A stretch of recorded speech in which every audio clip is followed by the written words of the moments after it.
Friends എല്ലാവർക്കും days വ്ളോഗിലേക്ക് സ്വാഗതം. നമുക്കിന്ന് കുളം വറ്റിച്ചാലോ, നമ്മുടെ പഴയ കുളം, അതായത് നമ്മൾ അന്ന് കുത്തിയ കുളം നമുക്ക് വറ്റിച്ചാലോ. ബയോ അപ്പോൾ ഗായ്സ്, ഇതാണ് നമ്മുടെ ആ വെള്ളം. കട്ടൻ ചായ പോലെയായിട്ടോ അന്ന് നമ്മൾ തുറന്ന് കുത്തിയ. പിന്നെ ഒരിക്കലും കണ്ടേ ഇത് വറ്റിച്ചിട്ടുള്ളൂ. ഇതിൻ്റെ വെള്ളം കരിയിലൊക്കെ ആയിട്ട് വൃത്തികേടായി കിടക്കുകയാണ്.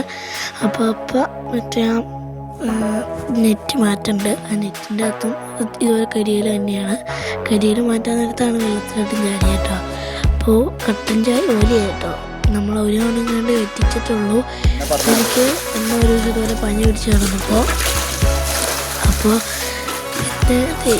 അത് വെള്ളം നമ്മൾ ചെറിയ വെള്ളമായതുകൊണ്ട് നമ്മൾ ഒത്തിരി വലുതല്ലാത്തത് നമ്മൾ ഇത് വെച്ചാട്ടോ ബക്കറ്റ് വെച്ചാണ് കോഴി കളഞ്ഞ്. നമുക്ക് അതിൻ്റെ ഇടയ്ക്കപ്പോൾ ആദ്യത്തൊരു ഇതിനെ പിടിച്ചിട്ടോ, ഈ കുഞ്ഞു മീനെയും പിടിച്ചു. പിന്നെ ഇത്രയും ആക്കിയിട്ടോ, ഇത്രയും ചെറിയുണ്ടായിരുന്നു നമുക്ക്. അതുപോലെ കുറേ കുഞ്ഞുങ്ങളപ്പോൾ പിടിച്ചിട്ടുണ്ട്. അതിൽ അത്യാവശ്യം കുഞ്ഞുങ്ങളും മുട്ടയുണ്ടായിരുന്നു കേട്ടോ. അപ്പോൾ റീഫില്ല് ചെയ്തുകൊണ്ടിരിക്കുകയായിരുന്നു. ഇതിൻ്റെ അകത്ത് അത്യാവശ്യം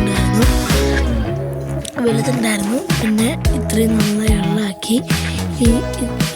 ഇത്രയും വെള്ളം വെച്ചതെന്തിനാണെന്ന് വെച്ചാൽ ഇപ്പം മഴക്കാലമായതുകൊണ്ട് മഴ കൊണ്ട്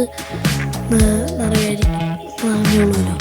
അപ്പോൾ ഇതിൻ്റെ അകത്ത് കുറേ മുട്ടയും പിന്നെ അടുത്ത ദിവസത്തേക്ക് മുട്ടയൊക്കെയായിരിക്കും. ദൈവങ്ങളിൽ കുറേ കുഞ്ഞുങ്ങളാണ്. പിന്നെ ഇച്ചിരി വെള്ളം കണ്ടു.